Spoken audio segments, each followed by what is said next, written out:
disaster relief effort and my role in it.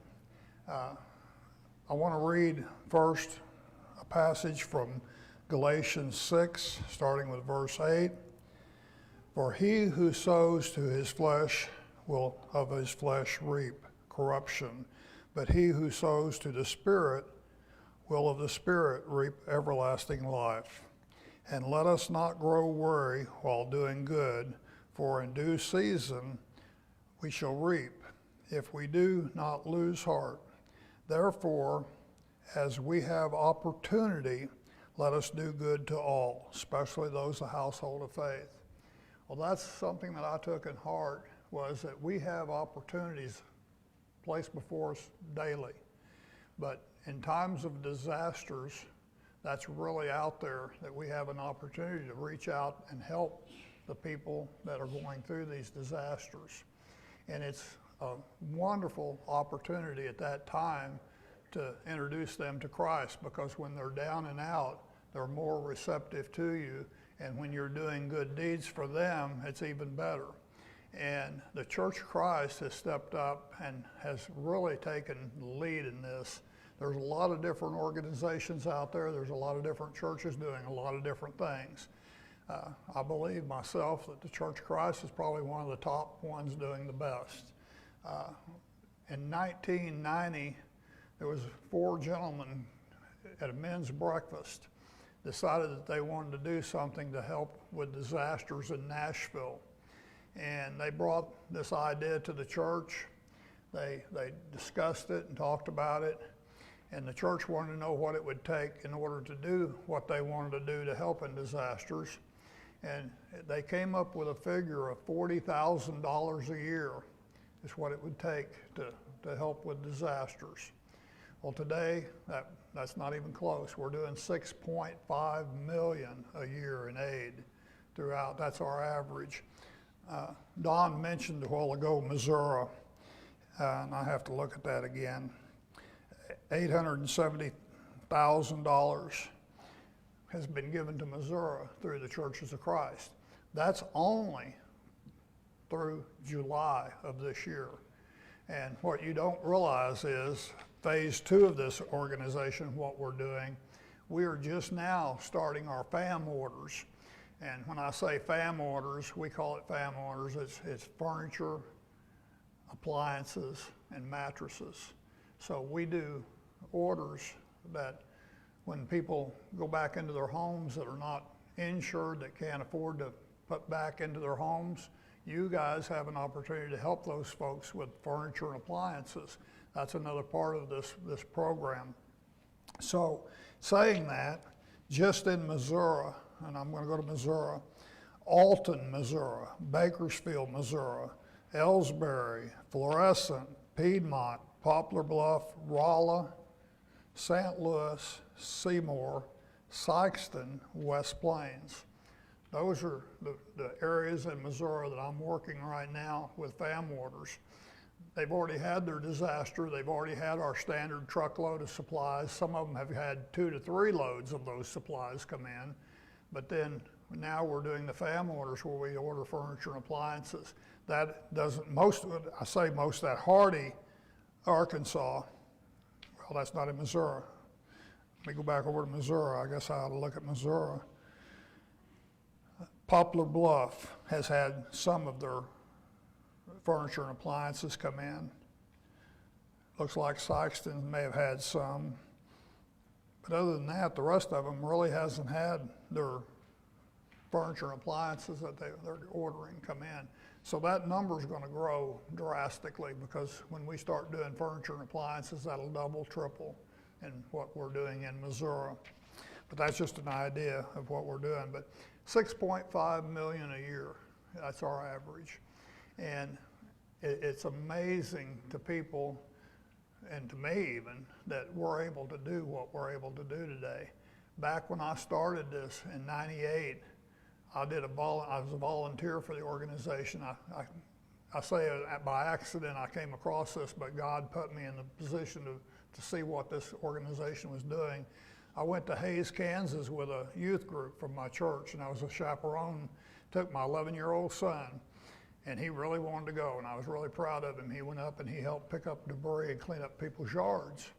But when we arrived at that church in Hays, Kansas, little tiny church, they had that big semi sitting on the parking lot that said Church of Christ on it. I didn't see the disaster relief because it was down in small print on the bottom. All I saw was Church of Christ, big logos on that semi. And I was thinking, man, I got to have one of those at my church. We don't have one. I got up and I went up and I talked to the preacher about it, and he said, you need to talk to the guy driving it. I ended up doing that. 30 minutes later, I found out pretty much what you're going to find out today. I ended up going to Nashville and I toured the facility.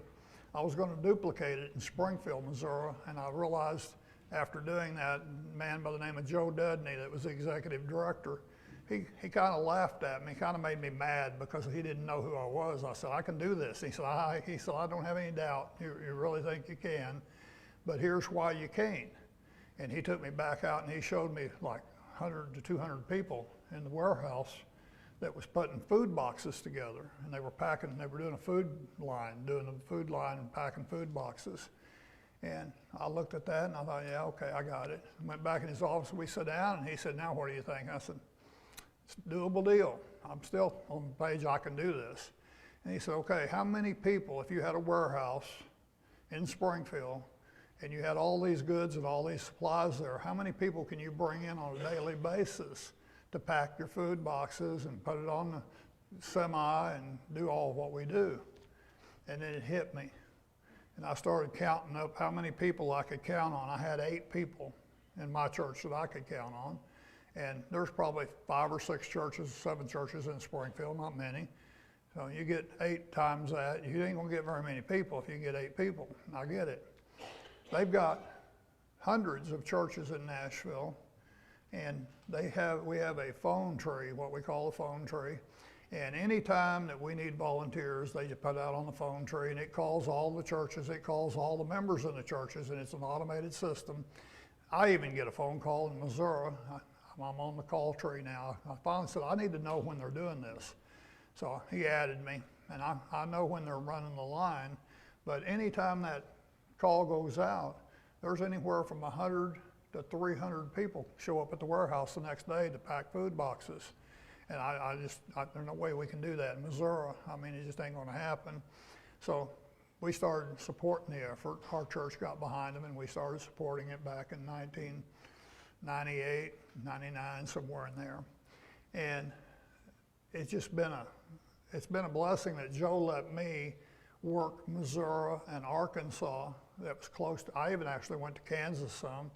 I'm trying to think of the name of the town where the tornado hit and took out most of the town in Kansas. It's over toward, I can't remember the name of it. That's terrible, it was on the tip of my tongue. But I went over there, and it just amazed me. That was one of the big tornadoes I thought I'd ever worked. And it just leveled the town. But the thing was, whenever I finally got to go to Nashville, and that's another whole story, I retired from Springfield Public Schools in 2007. I was 49.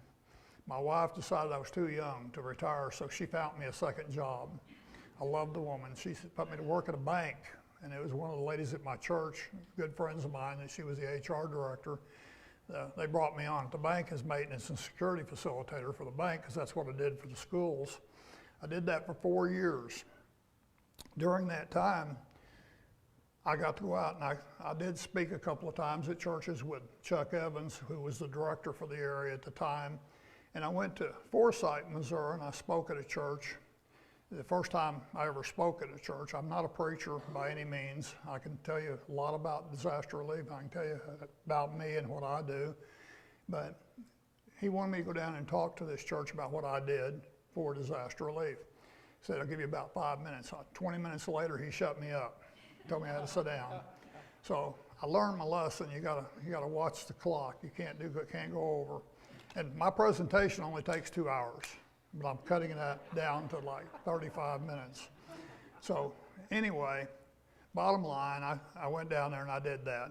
And after that, we went to McDonald's and had dinner. And I told Chuck, I said, if you ever retire, I might like to do your job. Well, 2000.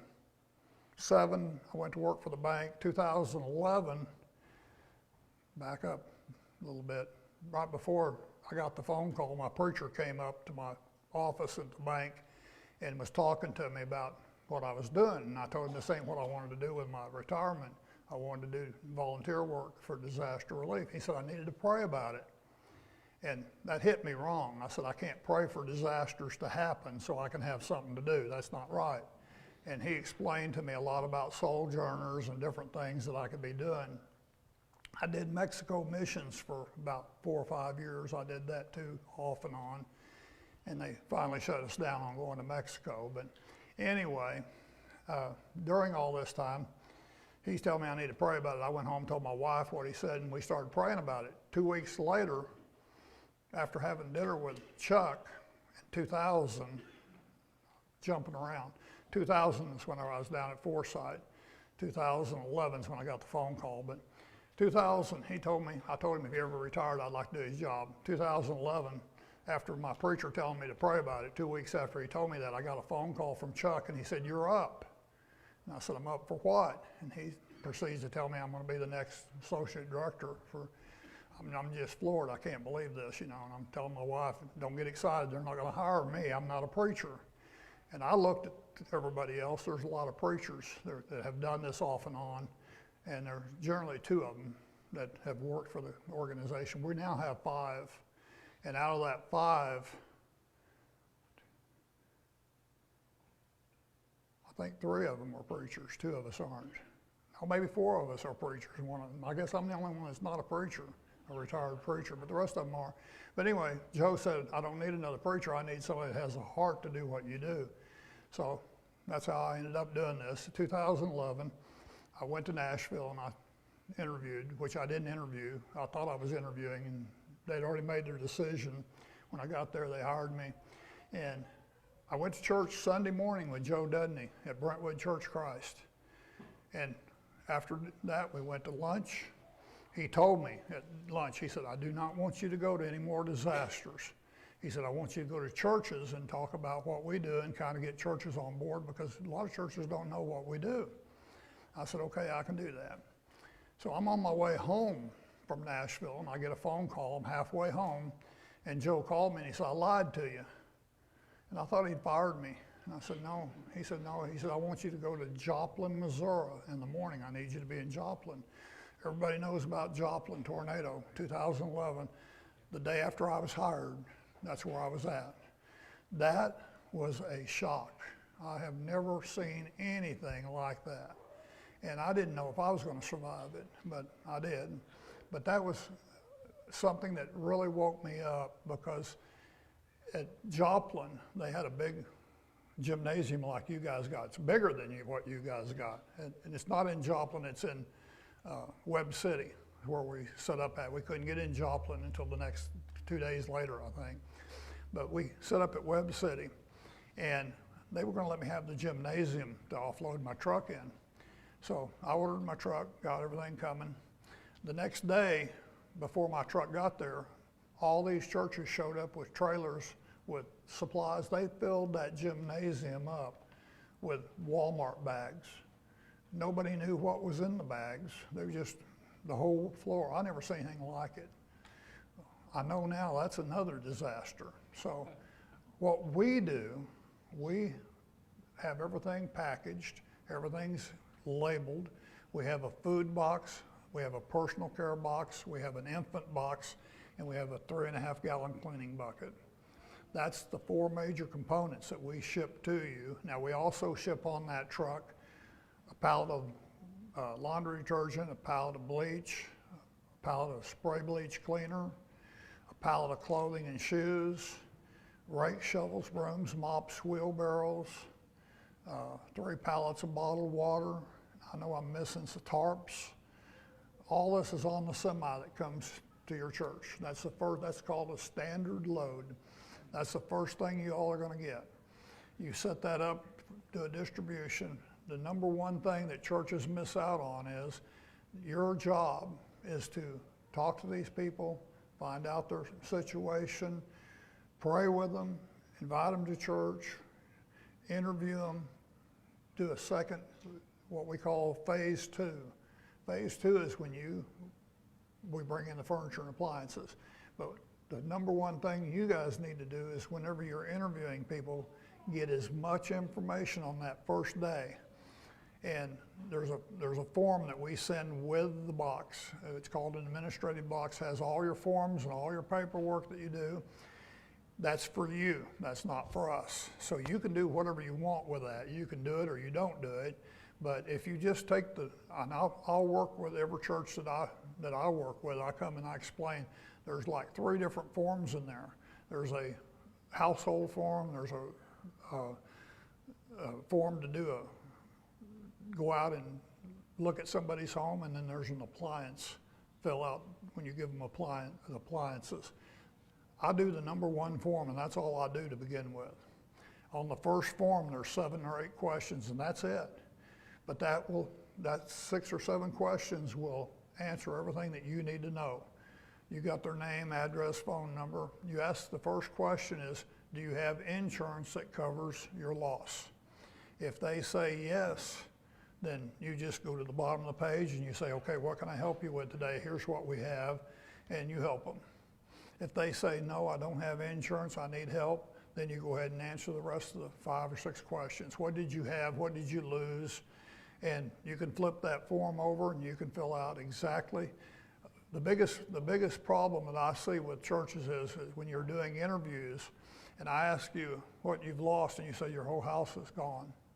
Okay, that don't mean nothing to me. Don't mean anything to the interviewer. I don't know what you had.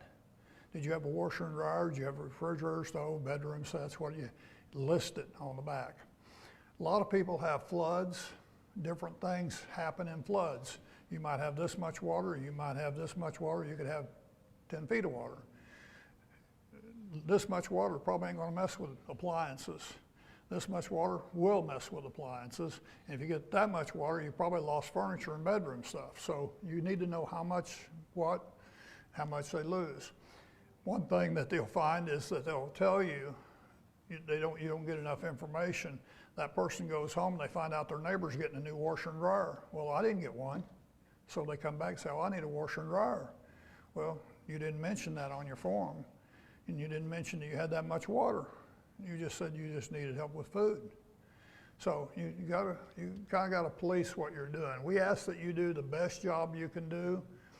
We're not going to hold you responsible for anything. If you order a washer and dryer for somebody that didn't really need it, that's on them. That's not on you. You did your best that you could do. So you can't do anything wrong when you do this. There's several little things I brought. I brought these 2 brochures. They're out on the front. If you didn't get one, pick one up. This blue brochure talks about, in the very first, our history. It talks about when we started. We started with an 87,000 square foot warehouse. We have doubled that. We have another warehouse there now. We have a lot of room. There's a picture of the warehouse in Nashville. It shows you the picture. Talks about our volunteers. This organization could not operate without our volunteers. Everything that we do, for the most part, is done with volunteers, including you all when you do the work and handing it out. But everything in the warehouse is done with volunteers. We have 3 warehouse people there full-time. We have 1 executive director, we have 1 operations manager, our operations officer, we have 3 secretaries, and we have 5 of me, and that's it. The rest of it's volunteered. So even our truck drivers that brings it to your church, they're volunteers. So without our volunteers, we couldn't do what we do. Talks about who supports us. There's a couple of things in here I've asked them to change, and they've not done that, but one of our directors is all the time saying that we are supported solely by the Churches of Christ. That's not necessarily true, because we're supported by Coaster Furniture, Amana, Whirlpool, Maytag. I've got several churches in Springfield that support us that are not Churches of Christ, but they know what we do. So we don't advertise, we don't go out, we don't ask for funds, we don't do that. If you get involved with us, it's because you know what we do, you see what we do, or you've been a part of what we've done. That's how we get our funds. Talks about cost effectiveness. More than 85% of every donated dollar goes directly to disaster victims. I told the story this morning about the gentleman that worked with me at the school district that called me up and told me, he said, "Can't believe you're lying. I've known you for 20-some years and you've never lied, but you're lying." And I said, "What am I lying about?" And he said, "Well, I work for Convoy of Hope." And he said, "I know you can't do what you say you do." And I said, "What do you mean?" He said, "You say you give back more." He actually said you give 85% back. And I said, "Well, that's not necessarily true. We give back at least 85%. Last year we were at 92% that we were giving back." And he just really got excited about that. But he didn't understand. We've only got 13 employees. Everybody volunteers. We don't have paid people. He's got, after talking to him, he has thousands of employees all over the United States and out of the states that they pay.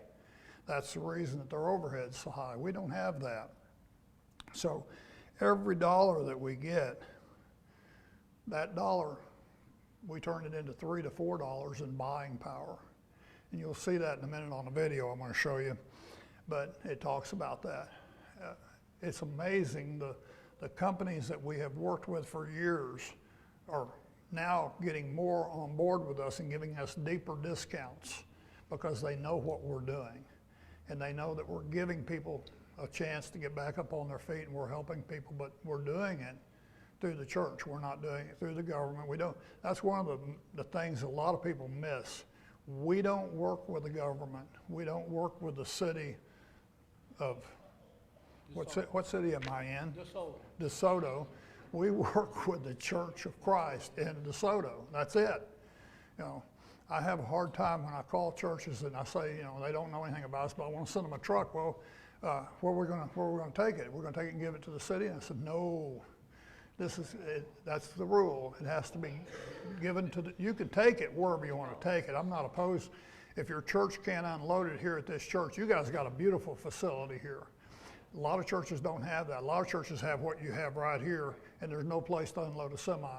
I'll find a facility in the town that we can use. All I need is the church to go do the work. It has to be done through the church. Who receives aid? Well, we help anybody and everybody. We don't discriminate against anybody. We help everybody.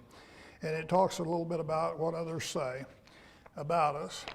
But on the back side of this, and you're going to see this on the video, there's 4 of me, 5 of us. And each one of us are in different parts of the country. Dwayne's in West Virginia.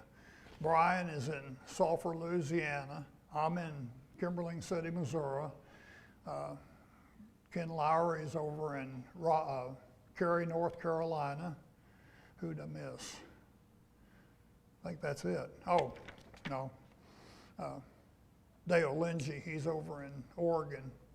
So we've got 5 guys throughout the United States. I take care of the center part of the United States, and it'll tell you, it actually says on my paper here, on the blue sheet, it tells you what states I work in. That is just where I speak, where I go to churches and visit churches. I'm kind of unique. I do a lot more than the other guys do. So my boss sends me, I've been to Bayshore, New York. I've been to, I was in Rome, New York. My wife couldn't believe that. I didn't tell her I was leaving. I got on a plane and went to Rome one day. She called me and said, "Where you at?" And I said, "I'm in Rome." She freaked out. I said, "Rome, New York." But I went up there for a tornado. They'd never seen a tornado in Rome, New York. They didn't have a clue on what to do. So I went up and worked with them for a week and stayed with the church and helped them do this program to see it. They're amazed at what's happened at their church. They've had so many people come to their church and start attending their church from what they did and helped out. But it tells where each one of us are at. It talks about Ron King, he's our director of operations. Mike Lewis is our executive director. This paper here breaks down everything that we send out, whether it's furniture, appliances, mattresses. That's another thing people don't understand. Disasters are over right now. I'm not working a disaster that's in progress. And I'll say that I don't have a tornado that just happened or a flood that just happened. Everything's already happened. But I'm in the FAM orders. So now I'm doing furniture, mattresses, appliances. So even though there's not a disaster going on, my job still, I mean, I'm every day ordering supplies. And you can look in this pink sheet and you can see, it's like Hardy, Arkansas, they had a standard load, they had a revised standard load, they had a furniture, water heaters, furniture, mattress, appliance, water heaters, mattress, furniture, appliances, furniture. So they've had quite a bit of stuff come through. I'm trying to see where their total, well, you're not going to see there. I thought there was a total for that. Each load, you've got a total. You can add that up and see what they've got, but they've got a lot of stuff at Hardy. That's stuff that I've had to order, place, and see that gets to that location. So I have stuff going on all the time. I don't get rest very often, and if I do, my wife finds something for me to do. So that don't count. Anyway, we are on Facebook. You can find us on Facebook. You can see what we try to post, everything that's going on Facebook, but if it's not on Facebook, go to our website, Church of Christ Disaster Relief Effort. It'll bring up our website, and you can go onto that. It will give you bukus of information about what we're doing, where we're at. I thought I had that up. There it is. And there's a big page there. It shows you latest news. Follow us on Facebook. Over on the right side, there's 2 lines. You can click on that. And there's a place there if you want to donate, contact, volunteer, news. But all the information's on our website. You can find that. You will never get an email from us asking you to send us money. We don't do that. So if you want to get involved, you'll have to do that yourself. I hope I never have to come here again to bring a truck. I'd like to come visit again and update you again. Before we hired Brian Spicer, Brian was a minister at the Maplewood Church of Christ in Sulphur, Louisiana. And Louisiana was one of my states, and I spent a lot of time in Louisiana with hurricanes and stuff down there earlier on in my time. And I worked with Brian a lot. And one of the things, anybody here been to Louisiana? You know how they are down there. They're very quiet. They don't like people, outsiders. You just don't get around much down there. But over the years, they got to know me, and they got to figuring out, hey, this guy takes care of us. So people that live off the grid, and I actually had to take a boat to one person's house to get through the swamp to get back into their place back there. But they insisted that I come over for dinner one night, and Brian took me. I didn't know if I was going to make it out alive. I mean, alligators, it's terrible, it's bad. But whenever I first went down there, people wouldn't have anything to do with me. Today, it's like I'm one of their children now. And I don't even do Louisiana now. Brian does it. We hired Brian after he retired as a preacher. They hired him, and he now does part of that area for me. I go down and go fishing occasionally with him. We love to fish. So if you all like to fish or hunt, call me. I'll love to go with you. I do that on the side when I'm not busy. But my wife, she really gets excited when I go down there because she doesn't think I'm going to come back because I go out and I wrestle with alligators. I've caught alligators. I've shot alligators. I stay on a private 5-acre lake that a guy puts me up at. I call it my second home. I go down there and spend time. He's got alligators in the lake, so I've got to be very careful when I'm fishing on the bank because the alligators will come up and get you. They never got me yet. But anyway, it's been a blessing to me to be able to be a part of this. I've got to meet people all over the United States. I've got friends everywhere now. I just unbelievable. I didn't know I had brothers and sisters all over the world, but they're just everywhere, and I've met them. I still go visit them. I go to different places just to visit people that I've met. They've worked disasters with me. Moore, Oklahoma. You all know about Moore, Oklahoma. There's another, I'm about to run out of time, aren't I? Moore, Oklahoma, real quick.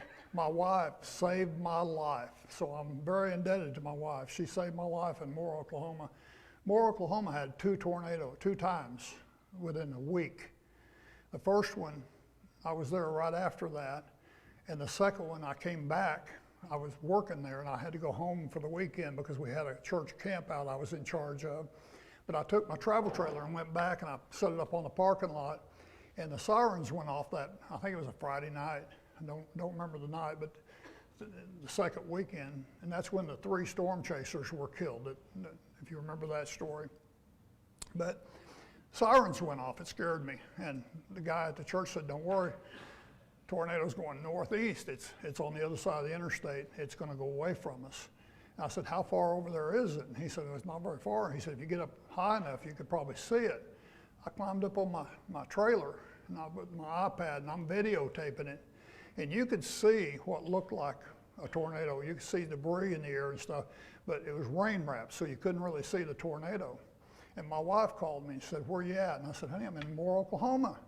She said, where in Moore are you? I said, I'm at the church. She said, are you in the building? And I said, no. She said, where you at? And I said, I'm on top of my trailer videotaping. That's my job. Well, she said I needed to get off because the tornado was coming right at me. And I said, no, it's going northeast. Everybody knows they go northeast, and it's moving away from me. She said, well, this one's going northwest, or southwest, I guess. And I said, that's not, no. And I'm looking at it, videotaping it, and I realized it's getting closer. She's right. It's coming right at me. Before I got off the trailer, debris is coming down around me. My iPad was still running, and I've got it on my laptop at home of the video that I shot coming down off the trailer with debris coming down around me. And I turned, 14-foot trailer went across our parking lot, and it was about 8 to 10 feet off the ground. It was, I mean, it's level, it's just going across the parking lot. I was shocked. I was just like deer in the headlights watching that thing. Bottom line is, I went in the building, we got all the kids they had the kids in the bathrooms. We didn't have a basement or nothing. It lasted a very short time. The tornado seemed like less than a minute, and it's gone. I went out to check my trailer. When I opened the doors out of the kitchen to look at my trailer, a kid about knocked me down. He's coming in. He's excited, and I'm hard hearing. He's screaming, and I can't understand anything. I told him to settle down, catch his breath, I'll listen to you. I shined my light out to look at my trailer, and I thought I could see it out there. I'm like, okay, so I come back in, and he's telling me about, he got out of his car to pull a bucket out from underneath his car, got back in his car, shut the door, put on his seatbelt, and he said that trailer came up over the top of his car and came down on top of his car upside down and rolled out in the street. I said, what trailer? And he said, that travel trailer out in your lot. Went back out, and my wheels were sticking straight up on it. That happened probably within 30 or 45 seconds, maybe a couple of minutes after I got off, I don't know. But if I hadn't got off of it, I'd been riding that thing. I mean, that's how close I got with that. I've been trained. CERT, I'm CERT certified. I don't know if you know what CERT is, Community Emergency Response Team. I did a CERT training. I'm actually a trainer. I can teach the class, but I've done all the training. I know what to, I freaked out. I didn't know what to do. I've lost my clothing, I lost my medication, I lost everything. My wife finally got a hold of her and told her what had happened, and told her I'm gonna go to Kansas City and get the 5th wheel I wanted. She said, not till you sell yours. I said, I sold it tonight. She didn't believe me, but she believed it when she saw it on Facebook. But anyway, she said, Walmart, you got a Walmart? And go to Walmart, they got everything you need. You got clothes, shoes, underwear, socks. You can even get your medication there, she said. She didn't have any pity for me at all, but that's my wife. I want to show a short video. I'm going to let him play that video. Pay close attention to what they're talking about in the warehouse. We have staged. Just watch. I've been overwhelmed with the scene destruction in the county and primarily in the city of Gatlinburg. Cell phone video shows flames surrounding a driver evacuating the area of Gatlinburg, Tennessee, late Monday night. Fire threatened to block off the only road to safety. Go, go, go, go, go, go. At one point, at least 30 structures in Gatlinburg were burning. We're just now beginning to assess the loss of structures and general conditions throughout the area. High winds caused the chimney to fire,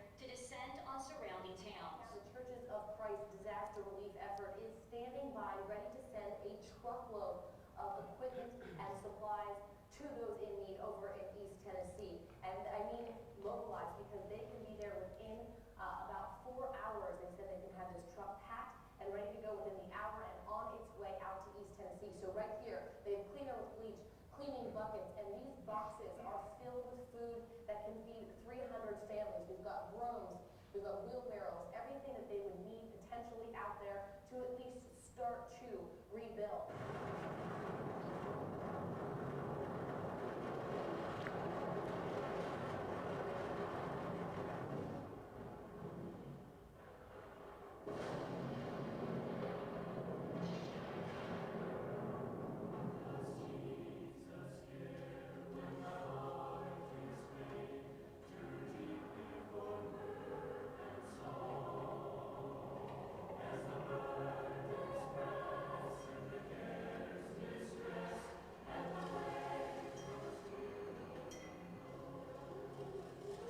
We're here this morning to load 1,300 food boxes at Churches of Christ Disaster Relief Effort.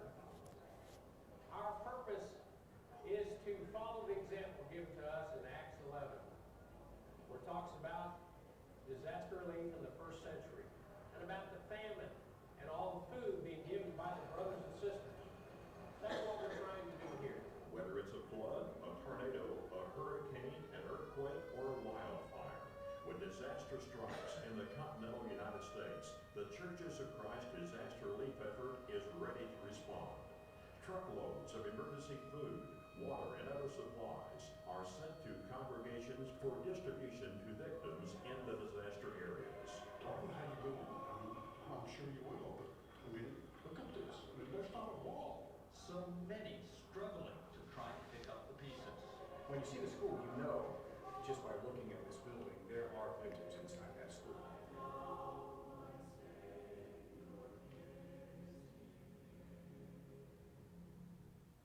Our facility here in Nashville, 410 Allied Drive, we have a little over 86,000 square feet of warehouse. Because of the contracts that we have with the many vendors that we buy from, we can stretch the donation dollar. We can buy, for every dollar that we receive, 3 to 4 times what you would buy at retail prices. This makes us very efficient at what we're sending out. We have approximately 200 to 300 volunteers here today. Before we're loading food boxes, we call over 600 people in the Nashville area, and with a 1 or 2 day notice, 300 or more will show up. That's what makes us successful, is our volunteers to do anything we need.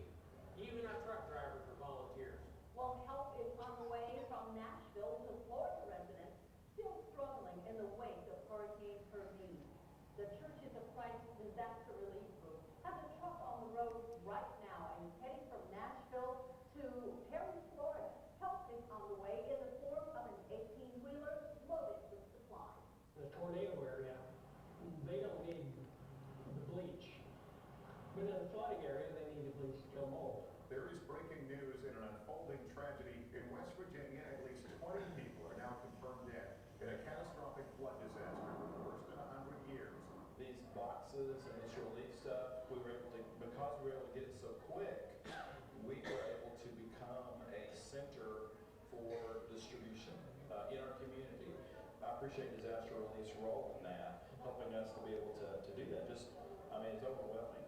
We have thousands and thousands of dollars worth of supplies, prepackaged, ready to send out to the local congregation to turn over to your leadership so that you can help your neighbors that have been devastated by the disaster. We don't send people. We leave the work up to your local congregation. The winds have really picked up here on Long Island. The rain is pelting us. This is the same storm system that caused those deadly tornadoes down south. It's already proving deadly for this part of the country as well.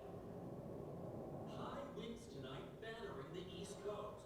Fast-moving nor'easter whipping gusts of up to 60 miles per hour, toppling streetlights in New Jersey, flinging trees into homes. It brings to mind one congregation in Bayshore, New York, the Long Island Church of Christ. They had requests for over 100 Bible studies. That's what this is all about. It's another tool for the local church to reach out to the lost. Some people are most receptive to the gospel when they're down and out.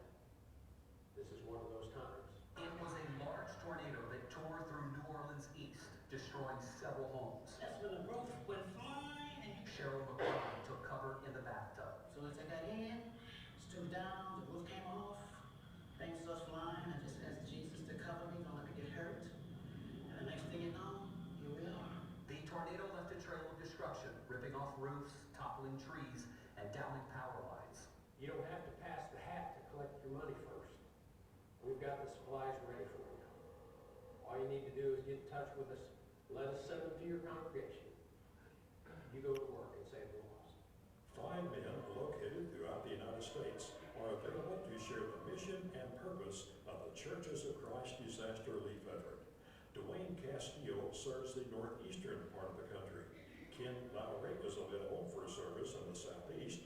Dennis McClintock provides information to the central states. Brian Spicer serves the south central part of the country. And Dale Benji provides information to those in the west and northwest. I'm Miguel Almaguer in Southern California, where the strongest storm to pummel this region in years brought record rainfall, mudslides, and a flood of water rescues.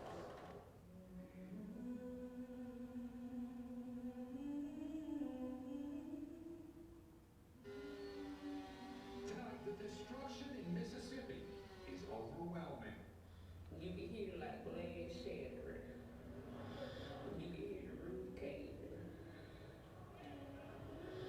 I feel like I'm lucky, I'm blessed to be alive. In 2 days, the path of destruction spreading over 550 miles, And I thought we were gonna die.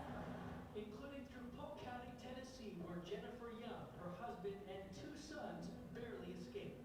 You know, my husband saying there's a tornado coming. Get the kids, grab the kids. Wind just came out of nowhere and just blew it. 17,000 acres here burned. Jerry Morgan lost all her mother's keepsakes, including photos, treasures that took on extra meaning after her mom died recently from cancer. All her china, all her silverware. Everything's gone.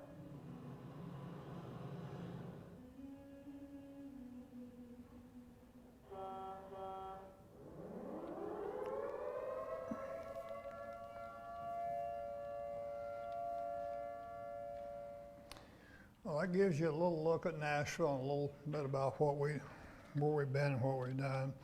One thing I'd like to point out on the front of this blue brochure, there's a picture of a man and a woman, elderly lady there holding her hand up. I actually took that picture, and there's a great story behind that, and I probably don't have time to tell that, but the bottom line is she wasn't devastated by her house being gone, and that's her coming in and seeing the house. She was just happy because her garage and her car was still intact. And she wanted her grandson to get the car out of the garage for her. That's all she was interested in. She had her purse on her arm. And I remember her grandson saying, "Give me the keys and I'll get it out of the garage for you." Keys wasn't in her purse. It was hanging up in the kitchen on the key thing. Well, her house was obliterated. There was no way. He went into the house and he actually took a picture of inside the kitchen on the wall. The key thing was still hanging there and all the keys were still on it. Everything else in that kitchen was obliterated for the most part, but her keys were hanging there. She got her car, she was happy. There's so many stories, things I've got to see. I wish I had time to share, but we don't have that time today. In closing, I'd like to offer an invitation. If you need prayers of this church, or you need to put on Christ in baptism, if you've never done that, there's no time like today, folks. God is here. He's ready to welcome you. So if there's anything we can do for you, come while we stand and sing.